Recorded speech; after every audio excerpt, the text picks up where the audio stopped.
Through the module Text to Inspire, my ability to craft and create narratives has developed by deconstructing integral text to implement ideas and concepts to craft sophisticated narratives, allowing me to relate to a multitude of human experiences.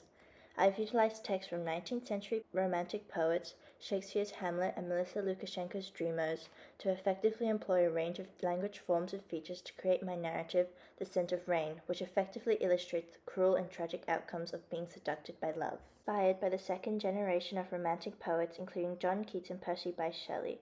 Keats' poetry is charged with highly sexual imagery coupled with natural imagery to express the highly sensual tendency of nature.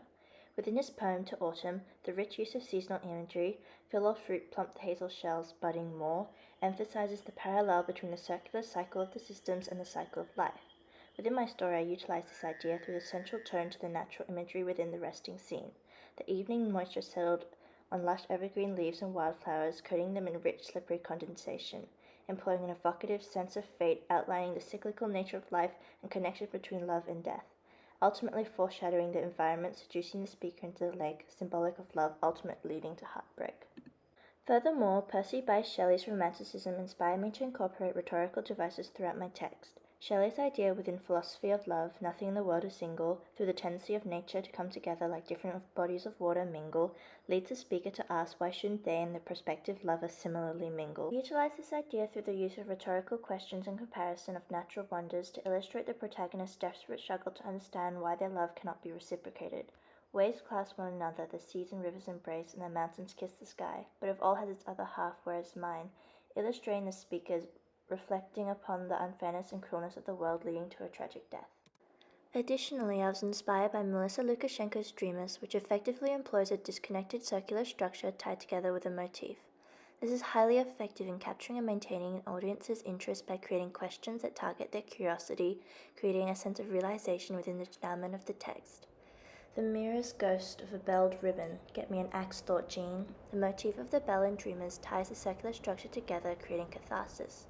Similarly, I began my text in medias res with the speaker drowning to create an effective and engaging hook. Throughout the circular structure, I utilized the motif of the smell of the rain to reflect the lover. Within the denouement of the text, as the speaker is drowning, she says that it smelt of the rain, indicating her letting go of both the boy and herself. The circular structure evokes pathos within the denouement, releasing the built-up tension throughout the text, ultimately creating catharsis. The narrative Hamlet by William Shakespeare and the representation of his tragic romantic figure Ophelia by John Everett Mallias was my inspiration for the lake and subsequent suicide of the speaker within my short story. Ophelia is the eternal virgin, an innocent vessel of morality who is driven into madness by the cruel acts of her lover. You should not have believed me, for virtue cannot so inoculate our old stock, but we should relish of it. I loved you not. Hamlet's scornful language towards her, breaking her heart. Inspired by the painting, the symbolic use of delicate and calm floral natural imagery indirectly characterizes the speaker. The reader's understanding of the character's heartbreak allows them to feel compassion for the speaker, who is an innocent victim of love. The flora within the text is symbolic of a certain aspect of the girl, the willow tree symbolizing grief and sadness, while the white lilies symbolizing rebirth and purity, further displaying the cruelty of her death. Under weeping waters and willow tendrils that hung lowly overhead, delicate white lilies wrapped around my wrist like an anchor, dragging my body into the depths of the lake. Coincide with the speaker's detached description of her surroundings while drowning reflects her emotional numbness caused by the pain of rejection, utilizing pathos to evoke sympathy for the reader, ultimately reflecting the futile death of the speaker as a result of the cruel nature of love.